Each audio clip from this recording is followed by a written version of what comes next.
Bonjour et bienvenue sur Non Limite Sécu, le podcast francophone hebdomadaire dédié à la cybersécurité.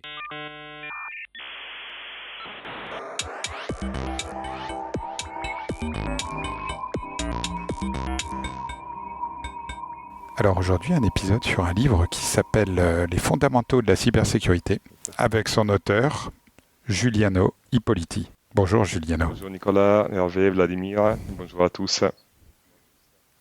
Pour discuter avec lui, les contributeurs No Limite Sécu sont Hervé Schauer Bonjour. et Vladimir Collat. Bonjour. Alors Giuliano, pour commencer, est-ce que tu veux bien te présenter ? Oui, avec plaisir. Donc je suis ravi d'être avec vous. Donc je m'appelle Giuliano Ippoliti. J'occupe actuellement le poste de directeur de la cybersécurité au sein d'un fournisseur de services cloud français. J'ai à peu près une vingtaine d'années d'expérience dans la cybersécurité et j'ai une carrière parallèle de formateur. De formation, je suis ingénieur en télécommunication, donc je me suis diplômé en Italie, à l'université de Pise.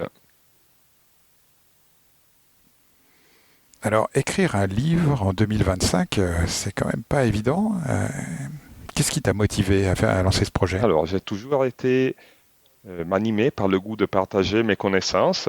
Je me suis rendu compte qu'un livre généraliste autour de la cybersécurité aurait pu rencontrer un public. Donc, j'ai collecté le matériel qui me semblait pertinent. J'ai essayé d'extraire la quintessence, on va dire, de mes années d'expérience dans la cybersécurité. Et puis, j'ai trouvé un éditeur. C'est la démarche, elle vient totalement de toi à l'origine et ensuite tu as été chercher un éditeur ou c'est un éditeur qui t'a contacté pour te proposer le sujet? Parce qu'il y a pas mal de personnes qui ont écrit des livres en cybersécurité qui ont été contactées par des éditeurs. Alors, je vais vous dire exactement comment ça s'est passé. En fait, ce livre, Les fondamentaux de la cybersécurité, est mon deuxième livre. J'ai écrit un premier livre qui s'appelle Naviguer dans le monde professionnel, qui n'est pas lié à la cybersécurité et qui reprend, on va dire, les choses que j'ai apprises au niveau professionnel, mais pas lié à la cybersécurité. Tout ce qui est communication, management, relations interpersonnelles, gestion des compétences, etc. Et quand j'ai écrit ce livre, j'ai spammé, on va dire, une trentaine d'éditeurs. Et bon, il y en a un qui a accepté de me publier. Et il y en a un autre qui m'a dit, ce projet ne m'intéresse pas. Par contre, j'ai vu que vous avez une expertise en cybersécurité. Est-ce que ça vous dirait d'écrire là-dessus?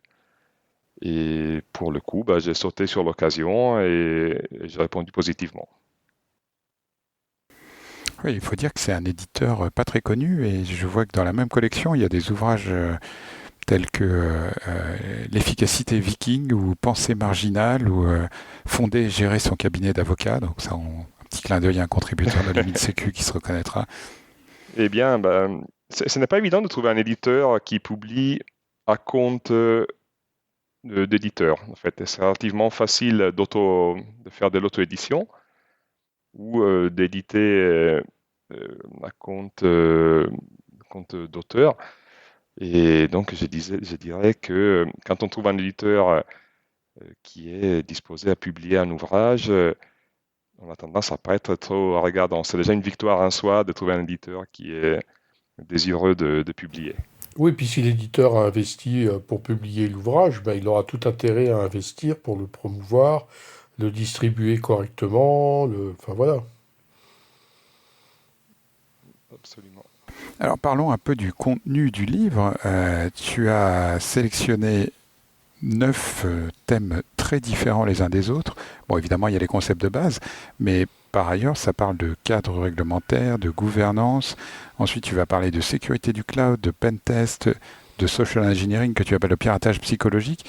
Comment est-ce que tu as choisi cette liste de thèmes ? Et surtout, est-ce qu'il y a des thèmes que tu as dû laisser de côté et que tu vas garder pour une deuxième édition ?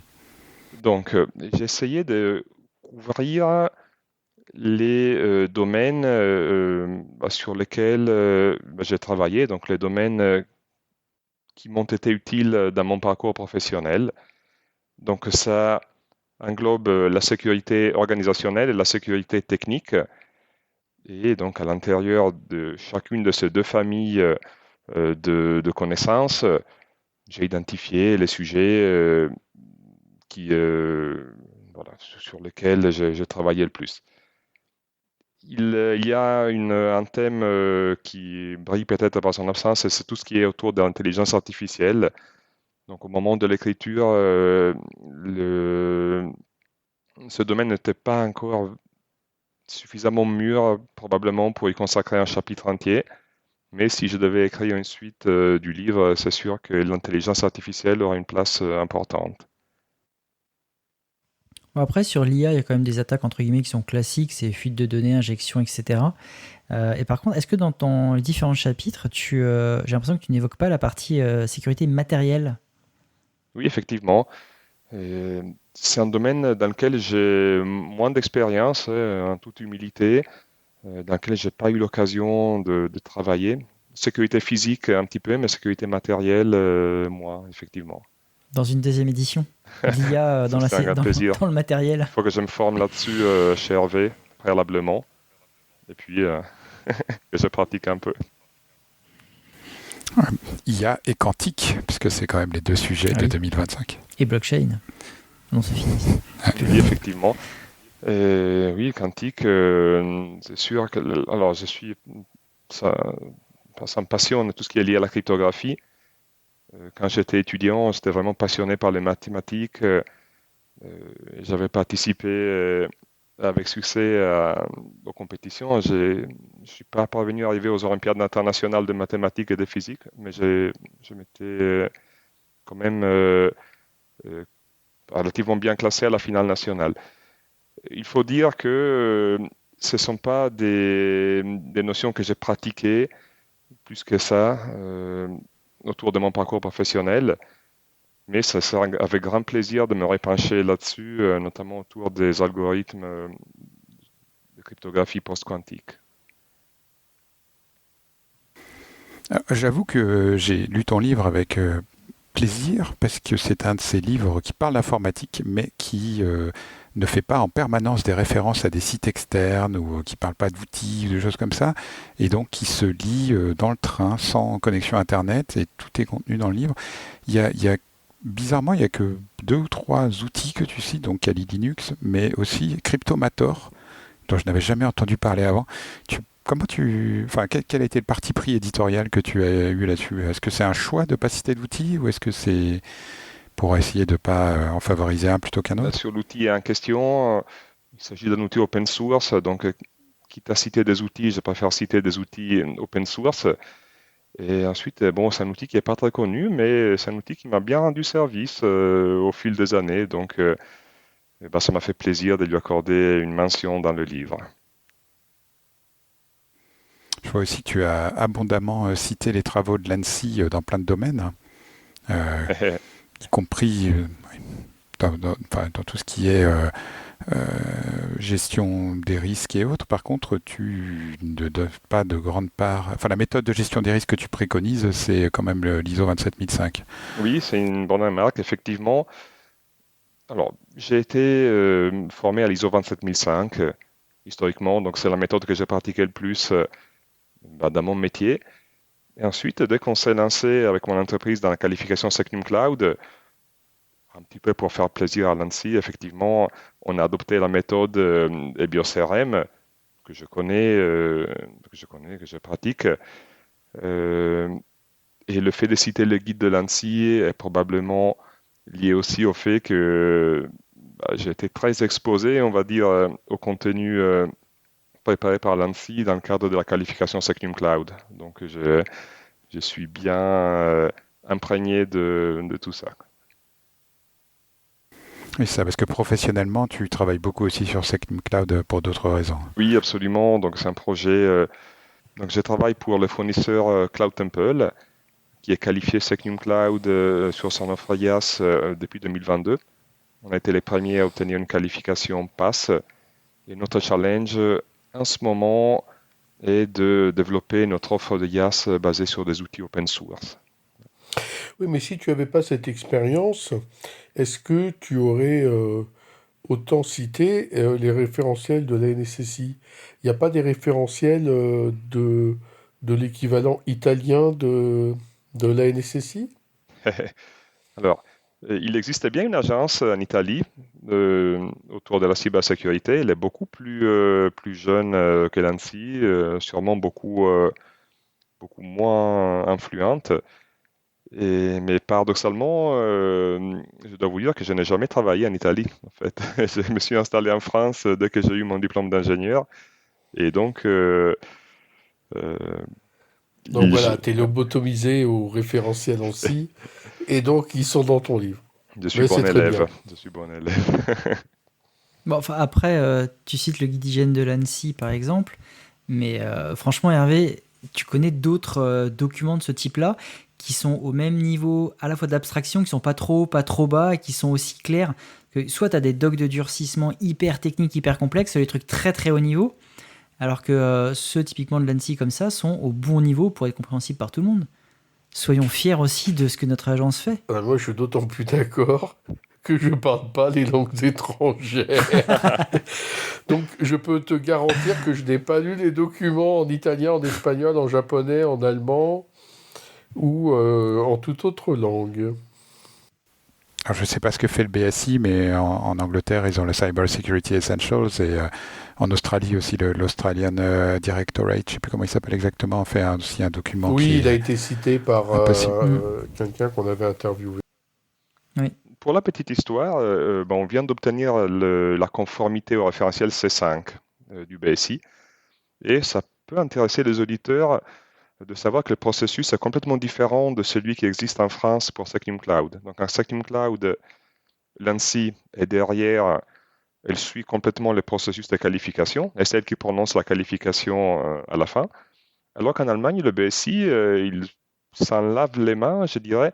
Il considère qu'on est conforme à C5 à partir du moment où il y a un cabinet d'audit qui a audité l'organisme, le fournisseur cloud, sur la base du référentiel C5 selon la méthodologie ISAE 3000 et qu'il en a conclu que le fournisseur est conforme. Donc le BSI ne maintient même pas un inventaire de fournisseurs qualifiés.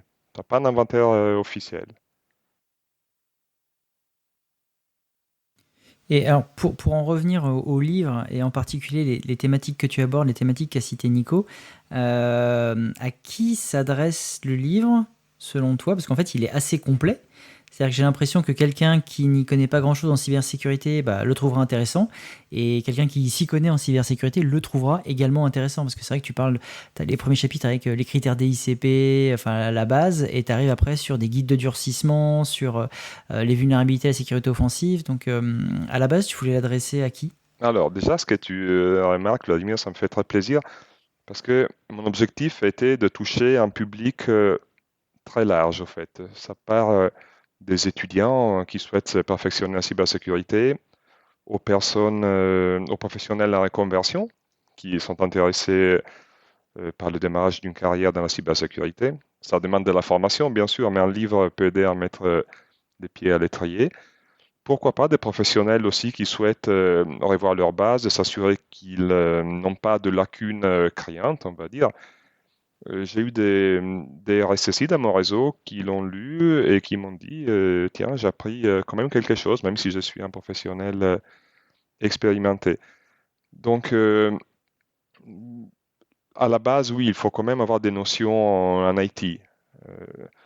Donc, on va dire, ça peut s'adresser potentiellement à tout professionnel de l'informatique qui souhaite perfectionner, mettre le pied à l'étrier, en tout cas au niveau de la cybersécurité.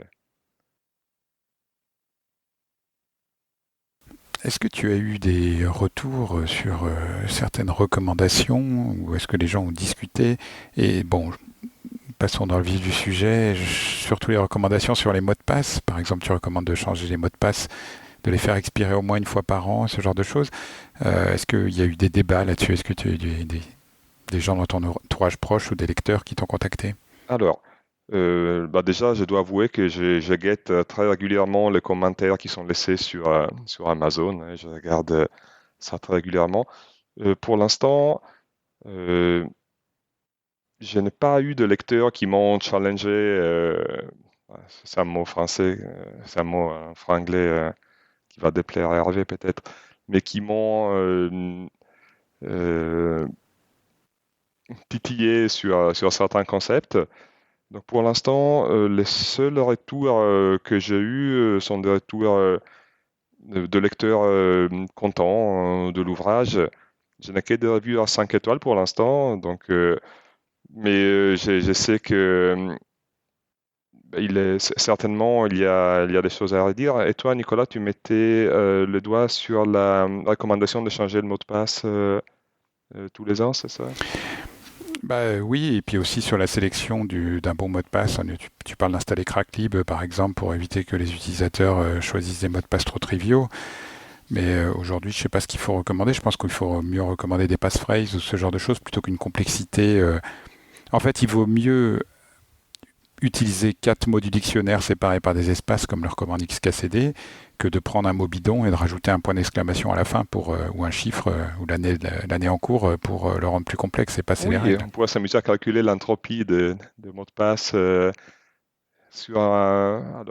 peut le faire même en direct. Donc tu dis 4 mots du dictionnaire. Tu ne pourras pas calculer l'entropie en direct parce que si tu rajoutes des caractères spéciaux, ça devient tout de suite compliqué. Il va te dire l'entropie élevée. Sauf qu'en fait, si tu fais des analyses statistiques sur les bases de mots de passe fuités, tu vois que les caractères spéciaux sont toujours les mêmes et au même endroit. Oui, c'est vrai. Et ça, les calculateurs d'entropie que tu trouves en ligne... Pardon, je t'interromps. Voilà, le point d'exclamation à la fin, c'est un grand classique. À la fin. Et non, mais je m'étais amusé à calculer l'entropie de 4 mots de dictionnaire sur une langue avec 50 000 mots. Donc, logarithme en base 2 de 50 000 puissance 4, ça fait 62 bits. C'est pas énorme. Mais non, c'est la double authentification. Oui, il y a le passwordless. Donc personnellement, j'utilise des clés matérielles avec empreinte digitale. Je trouve ça très très bien.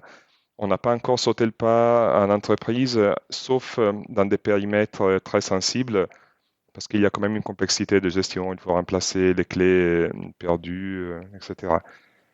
Mais oui, je te rejoins, Nicolas, effectivement, on tend vers des systèmes passwordless, on va dire.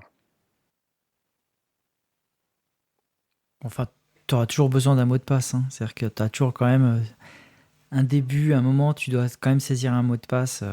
Je pense qu'on s'en débarrassera jamais.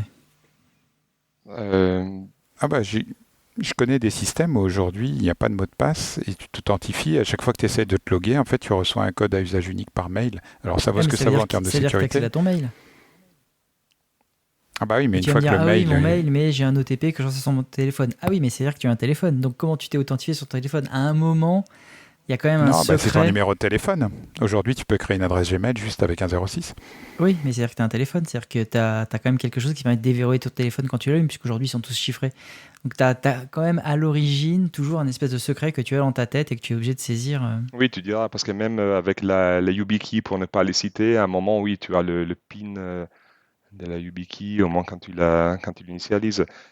Mais en général, oui, il suffit de la brancher, de mettre son empreinte, il n'y a pas de mot de passe à saisir. Oui. Alors j'aurais une deuxième remarque sur le livre que je te fais en direct. Oula, on n'en a pas parlé pendant la préparation de l'émission, mais c'est sur la partie pentest, où en fait qui est très orientée intrusion, test site web. Mais il y a toute une partie, et on pourrait écrire un bouquin très épais dessus, sur le test Active Directory, avec toutes les techniques qui existent aujourd'hui, Golden Ticket, Silver Ticket, je ne sais plus ce qu'il y a, Diamond Ticket, les potatoes en tout genre, ADCS. etc. Oui, c'est vrai, j'ai pris le parti de montrer dans le livre un exemple assez linéaire de test d'intrusion sur un site web. Et j'avoue aussi que c'est le domaine que je connais mieux. Sur la sécurité d'Active Directory, j'ai des notions de base, mais pas suffisamment poussées, je pense, pour en parler. J'estimais que je n'avais pas suffisamment d'expertise pour en parler dans mon ouvrage. Et alors j'ai une question sur la fin du livre, car tu ne cites pas Sun Tzu, mais tu donnes des citations latines. Est-ce que c'est tes origines italiennes qui parlent? Est-ce que des citations, d'autres auraient donné des citations grecques. C'est bien je sais vu, Nicolas, effectivement. Il y a un peu de ça, oui. Il faut savoir qu'en Italie, bon, moi j'ai fait un bac scientifique, mais même dans ce cursus-là, j'avais 3 ou 4 heures de latin par semaine, en fait. Donc j'ai, j'ai ingurgité pas mal de latin et il y a quelque chose qui est resté. Donc en l'occurrence, comment j'ai sélectionné ces 25 citations? Eh ben, je suis tombé sur un livre de citations en latin et bah, pour chaque citation, j'ai identifié l'applicabilité éventuelle au domaine de la cybersécurité. Donc, ces 25 citations sont le distillé de ma lecture de ces livres. Il manque. La sécurité est un échec, mais je ne sais pas si c'est Platon ou Aristote qui l'avait Je dit. sais que c'est toi, Nicolas. Je sais que on t'a même déposé la marque, je crois. Ou on te l'a offerte, je ne sais plus.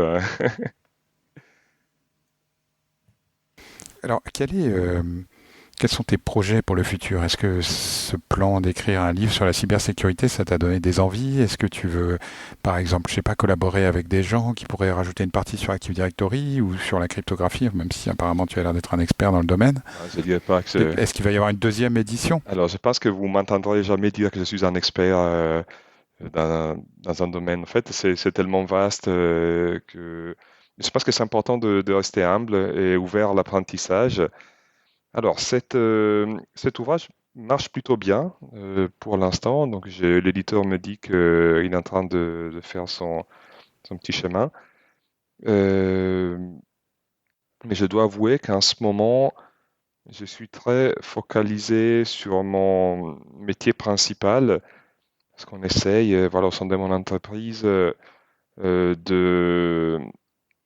vraiment de nous développer en tant que fournisseur de cloud de confiance, souverain, crédible.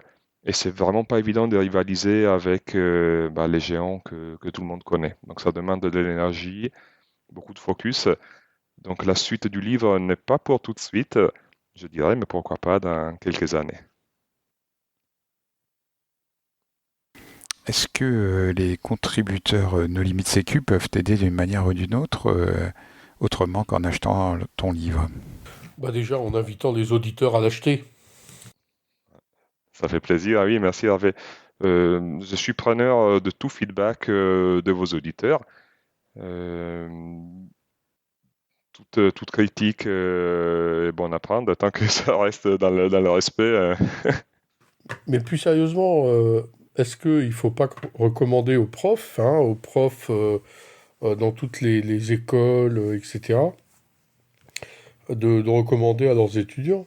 Oui, alors je pense que c'est un livre qui se prête très bien à un programme scolaire autour de la cybersécurité. Donc, ce serait vraiment Oui, c'est-à-dire que un moi, je plaisir. vois tellement d'étudiants qui sortent de toutes ces nouvelles écoles avec un certain, enfin, je m'excuse de dire ça pour ceux qui nous écoutent, mais un certain manque de culture générale un peu globale.